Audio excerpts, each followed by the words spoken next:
बड़ी कंफ्यूजन होती है, बिटवीन कहाँ लगेगा, अमंग कहाँ लगेगा। मैंने दो लोगों को बात करते हुए सुना, एक ने दूसरे को कुछ ऐसा समझाया कि जहां देखो दो बंदों की बात हो वहां पे बिटवीन लगेगा, जहां दो से ज्यादा बंदों की बात हो वहां अमंग लगेगा। ना जी ना, इतना आसान नहीं है। ये जो क्लैरिटी है ना, ये मैं आपको एपिसोड के एंड में बताऊंगी। लेकिन शुरू करें कुछ ऐसे वर्ड्स के साथ जो हम हर दिन इस्तेमाल करते हैं, लेकिन क्या हम उन्हें सही प्रोनाउंस करते हैं? P for pronunciation. With Saima.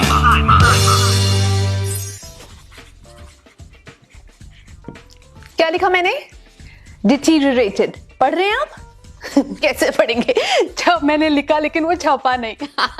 Okay, so this word is a word which is a very powerful word, लेकिन ये इतना मुश्किल है बोलने में कि ज्यादातर लोग उसे अवॉइड करते हैं। जो चीज बैड से वर्स हो जाती है ना, जो चीज खराब ही होती चली जाती है, उसको हम कहते हैं डिटीरियरेट होना। अब देखो इसकी जो स्पेलिंग है ना, हम बिल्कुल वही साउंड फॉलो करेंगे। DETERIORATE,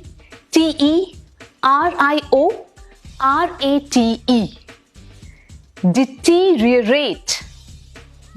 Each and every sound of the letter would come. Deteriorate या फिर deterioration। दोबारा लिखो, आप देख लोगे ना। बातचीत को क्या कहते हैं? बातचीत CONVERSATION। इतनी अच्छी इंग्लिश लोग बोलते हैं, लेकिन फिर इसको कन्वर्सेशन बोलते हैं। कन्वर्सेशन नहीं होता है, कन्वर्स करना होता है, बट कॉन्वर्सेशन। कॉन्वर्जेशन भी नहीं है, कॉन्वर्सेशन। कॉन्वर्सेशन ये वर्ड हमारे स्कूल टीचर्स ने बहुत इस्तेमाल करने की कोशिश की, मगर जब वो इसे बोलते थे ऐसा लगता था थ्रू बोल रहे हैं, लेकिन थ्रू नहीं बोल रहे होते थे।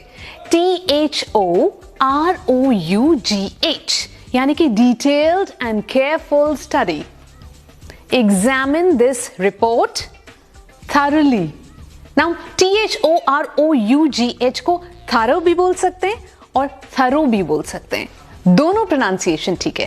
Thorough, thorough. इस वर्ड को बहुत सारे लोग बोलते हैं स्ट्रेंथन, किसी चीज को बहुत स्ट्रांग बनाना या फिर इफेक्टिव बनाना। तो अगर STRENGTH स्ट्रेंथ होता है तो वो होता है स्ट्रेंथन। दिन नहीं, दो वाला दो नहीं है वहां पे, strengthen।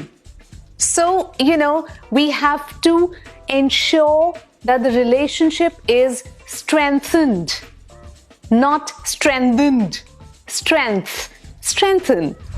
निन्ना सा वर्ड है और हम इतनी गलती कर देते हैं। एक्चुअली पता है क्या, जो इंग्लिश वर्ड्स होते हैं ना, ज्यादातर वर्ड्स में हमें ये देखना होता है कि उस वर्ड में जो एम्फेसिस है, जोर है, वो वर्ड के पहले हिस्से में या वर्ड के बाद वाले हिस्से में, उससे बहुत फर्क पड़ता है। तो जैसे कोई बहुत इंपॉर्टेंट इवेंट होता है, that's the word EVENT। Event नहीं होता, मतलब मैं ये नहीं बोलूंगी Harry's party was the biggest event of the year ना, Harry's party was the biggest event of the year. तो इसको stress is towards the second half. Event, event नहीं, इवेंट। जब कोई आपसे पूछता है आप क्या कर रहे हो, तो आप ये क्यों बोलते हो? मैं जी अपना बिजनेस कर रहा हूं। इसलिए बोलते हो आप ऐसे क्योंकि आप एंटरप्रेन्योर नहीं बोलना चाहते कि आप एंटरप्रेन्योर हो। यार आई नो ये वर्ड बहुत ही मुश्किल है और इसकी स्पेलिंग में तो मतलब ऐसा होता है कि इंसान सोते से डर के जाग जाए, है ना, क्योंकि ये हम ना इधर उधर की भाषाओं से भी भाषा में जोड़ते हैं। सो लैटिन वर्ड है, इंग्लिश में अडॉप्ट किया गया। ENTREPRENEUR, बड़ी कॉम्प्लिकेटेड स्पेलिंग है, लेकिन ये जो एंट्रे है ना, इसको एंटरप्रेन्योर, बस उसके बाद बिल्कुल साफ है। एंटरप्रेन्योर या फिर एंटरप्रेन्योरशिप, दैट्स इट। मैं बता रही हूँ 10 बार, सिर्फ 10 बार आपने बोलना है, आपको याद हो जाना है। फिर अगली बार कोई पूछेगा तो बोलना आई एम एन एंटरप्रेन्योर। यार मैं बताऊं, एक सूप जो हर सीजन में मुझे अच्छा लगता है और उसमें जितनी मिर्च होती है ना उतना अच्छा लगता है, वो है हॉट एंड, अब कुछ लोग बोलते हैं सावर, कुछ लोग बोलते हैं सा। कौन सा सही होता है? और अगर मैं बोलूं कि दोनों सही होता है तो बोलोगे हॉट एंड सावर या फिर हॉट एंड सा, SOUR सा, या फिर सावर, दोनों ठीक है। वो वर्ड होता है ना जिसका मतलब होता है वो इंसान जो हमें ग्रूम करता है, जिससे हम बहुत कुछ सीखते हैं, जो हमें एक लाइन के लिए ट्रेन करता है, एडवाइस देता है। हम जब उसको ये कहते हैं तो मतलब उसके कॉलर्स अप हो जाते हैं। वो होता है MENTOR, mentor. That's how you say. He's my mentor. She's my mentor. Mentor. र बोलने का दिल करेगा तो अपने आप को थोड़ा सा रोक लेना। ठो, छ। ये मैं सिर्फ आपको इसलिए बता रही हूं कि आपने किसी से लड़ना नहीं है। TOUR।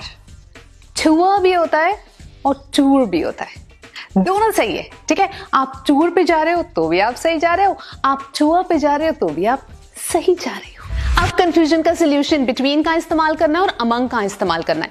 बिटवीन हम 1-to-1 रिलेशनशिप वाले सेंटेंस में करेंगे, लेकिन ऐसी कोई शर्त नहीं है कि वहां पे सिर्फ 2 लोग या 2 एलिमेंट्स होने चाहिए। बस बेसिकली बात यह है कि जितने भी एलिमेंट्स हैं, जितने भी लोग हैं, वो आपस से कनेक्टेड नहीं होने चाहिए, आपस में रिलेटेड नहीं होने चाहिए। उनका रिलेशनशिप सेंटेंस से तो है लेकिन वो आपस में रिलेटेड नहीं है।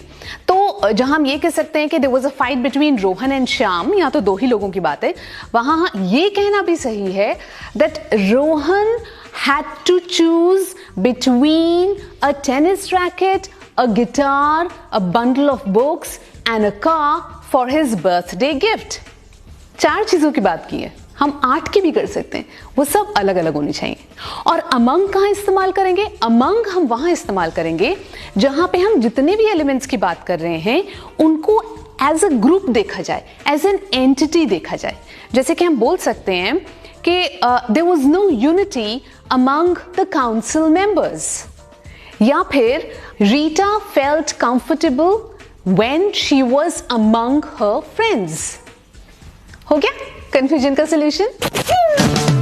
P for pronunciation with Saima.